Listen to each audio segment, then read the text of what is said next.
یہ خطبہ حجۃ الوداع میں نبی پاک نے فرمایا، یہ حضور خطبہ دے رہے ہیں، اور اس وقت دے رہے ہیں جب حضور صحابہ کو بتا چکے ہیں کہ یہ آخری ملاقات ہے. جو دور دراز سے آئے ہیں ان کو بتایا ہے کہ یہ میری تمہاری جو مجلس ہے، جو محفل ہے، جو تم سے بات ہو رہی ہے، یہ آخری ہے. محبوب فرمانے لگے لوگوں یاد رکھنا قیامت قائم ہوگی. ان جملوں کا حسن ملاحظہ کر لیں.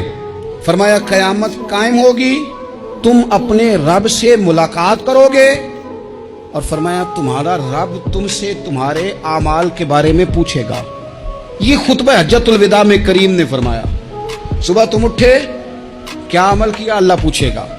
کسی سے ملاقات ہوئی، طرز کیا تھی، سوچ کیا تھی؟ اللہ پوچھے گا. لین دین میں کیا معاملات تھے، تمہارے اعمال کے، اللہ سے ملاقات ہوگی، وہ کھڑا کر کے پوچھے گا. اور حدیث میں کئی جگہ پہ حضور نے فرمایا وہ تم سے سوال کرے گا، تمہیں جواب دینا ہے. میرے عزیز بھائیوں، تیار رہنا چاہیے. تیار. ہم نا منت کرتے ہیں آخری دن ہو نا، تنخواہ دار لوگ کہتے ہیں یار یہ آخری ایام چل رہے ہیں، کوئی خرچہ نہ بتا، اس لیے کہ حساب کے متھے لگنا ہے. آخری دنوں میں، بجٹ کے دنوں میں لوگ پریشان ہوتے ہیں کہ حساب دینا ہے. جب رب سے ملاقات کریں گے اور وہ حساب مانگے گا، کتنا مشکل کام ہے. اور ایک مقام پہ حضور نے فرمایا جس سے اللہ نے حساب مانگا وہ تو الجھ گیا، دعا کرو وہ حساب مانگے ہی نہ، بے حساب ہی بخشش فرما دے. نبی پاک صلی اللہ تعالی علیہ وآلہ وسلم نے ارشاد فرمایا اسی خطبہ حجۃ الوداع میں. حضور فرمانے لگے سن لو، میں نے تم تک اللہ تعالیٰ کا پیغام پہنچا دیا ہے. اب جس شخص کے پاس امانت رکھی ہو اس پر لازم ہے کہ وہ امانت اس تک پہنچا دے جو اس کا مالک ہے.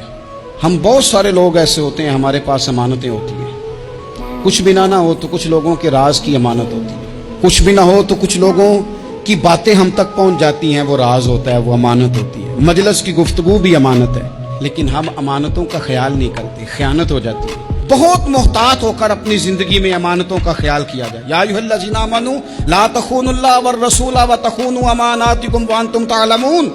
اللہ فرماتے ہیں ایمان والو، نہ رب سے خیانت کرنا، نہ رب کے رسول سے خیانت کرنا، نہ آپس میں ایک دوسرے سے خیانت کرنا، جانتے بوجھتے ہوئے یہ کام نہ کرنا. وانتم تعلمون، جانتے ہو، تمہیں پتہ ہے.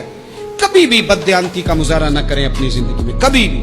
اور یہ بھی یاد رکھ لیں بچوں کو کیا پتا کہ ہمارا ابا حلال لا رہا ہے کہ حرام لا رہا ہے. آپ لا رہے ہیں نا تو وہ تو بیچارے بھولے پن میں کھا رہے ہیں، تو حساب آپ نے دینا ہے. جنا لی تو پاپ کمائے ہن کتھے نہیں ہو تیرے کر دے بلا نا.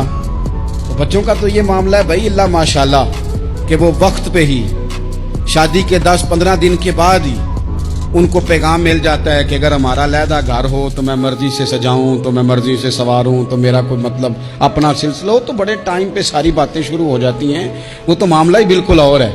تو بالکل کسی بھی امانت میں کبھی بھی خیانت کرنے کی کوشش نہ کریں. اور یاد رکھیں مال حرام جہاں آتا ہے وہاں بڑی تباہی آتی ہے.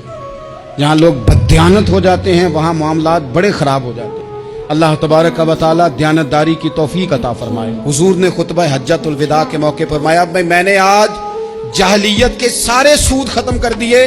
نبی پاک میدان عرفات میں کھڑے ہو کے فرمانے لگے جس بندے نے بھی کسی سے پیسے لیے ہیں وہ اصل رقم دے گا، زائد نہیں دے گا. حضور کے بڑے قریبی تھے ایک، فرمایا انہوں نے بھی کچھ لوگوں سے پیسے لیے ہوئے، چونکہ وہ سب لوگ کرتے تھے، حرام ہی نہیں تھا.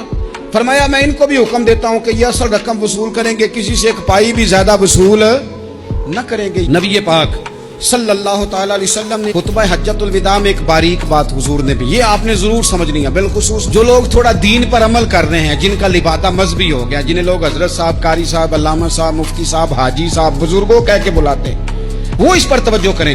میرے نبی پاک صلی اللہ علیہ وسلم نے خطبہ حجۃ الوداع کے موقع پر ارشاد فرمایا لوگو شیطان اب مایوس ہو گیا ہے، وہ تم سے بتوں کی پوجا نہیں کرا سکے گا. ہاں وہ تمہیں چھوٹے چھوٹے گناہوں میں مبتلا کرے گا، وہ تم سے چھوٹے چھوٹے عیب کرائے گا، تم سمجھو گے یہ تو غلطی کوئی نہیں. فرمایا اس سے بچ کے رہنا.